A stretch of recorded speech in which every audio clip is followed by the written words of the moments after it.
1แล้วอันนี้นะอันนี้มี3แล้ว Listen. What was I supposed to do? He was in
What is that?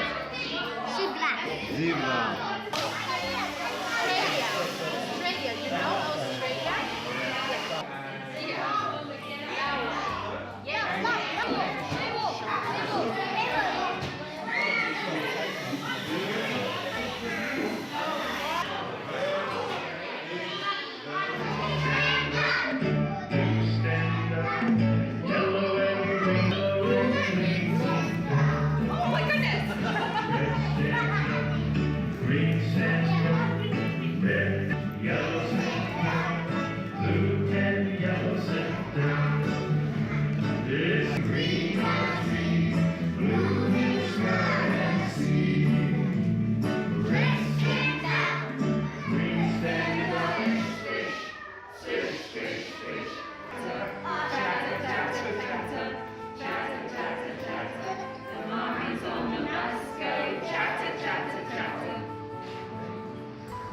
Nếu mai món bỏ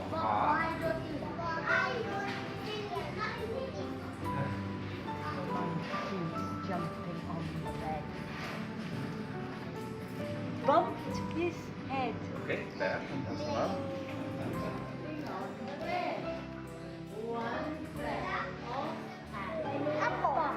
No pear.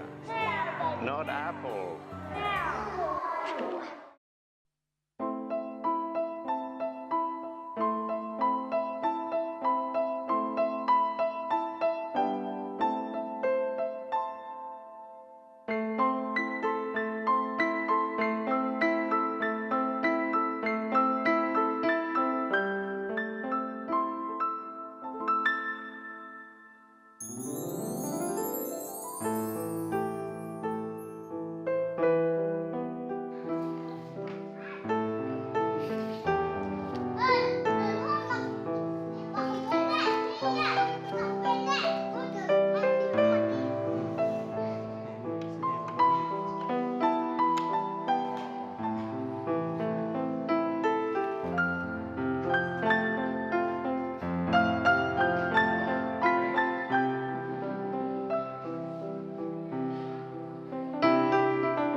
You do it here.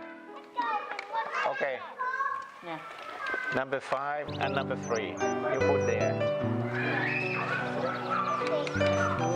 จับไปจับไป Number 3. Now look.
มีทั้งหมด12 เมือง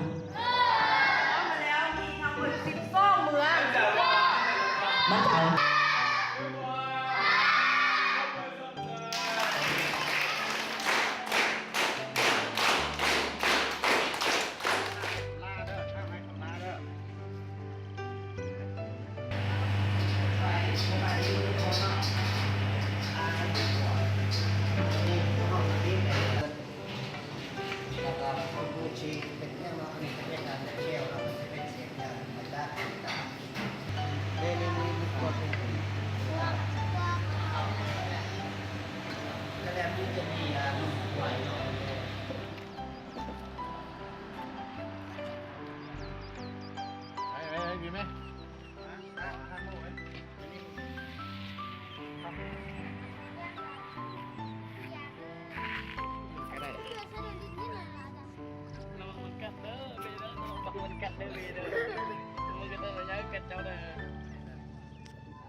ไอ้กล้วยเอาไปกินเลยป่ะ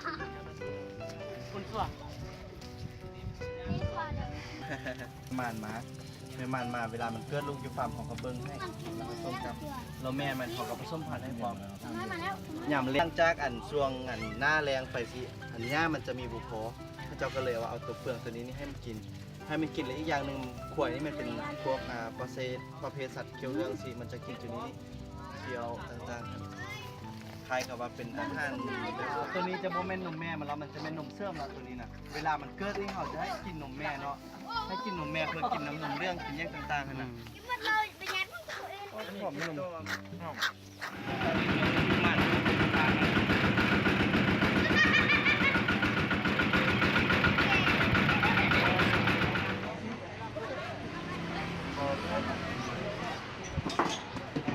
สบายดีน้องๆทุกคน แล้วก็จากนั้นอายจะพาน้องๆไปเบิ่งวิธีการเฮ็ดนาของเขานะชีวิตช่องสาวนาซึ่งว่าเขาจะได้เข้ามากินได้แล้วเด้อเนาะจะเฮ็ดให้เขาอยากเติบโตนะก็เติมเงินเริ่มจากการปลูกเขาอย่างนี้แหละพ่อแม่เขาปลูกให้เขากินจากนั้นเขาก็เลย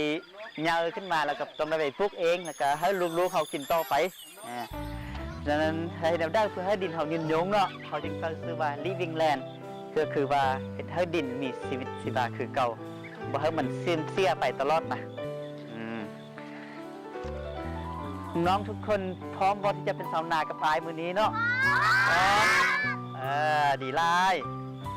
เพราะฉะนั้นมื้อนี้เราจะไปเฮ็ดทุกขั้นตอนเกี่ยวกับการปลูกข้าวเนาะ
เล่นควายให้นาตุกะเช่นพ่อเจ้าภูเขาไรกาเช่นนำหน้าเที่ยวงามได้เห็นทุกชีวิตชาวนาได้เห็นควายโดนให้นาได้เห็นต้นเขาได้เห็นต้นกะได้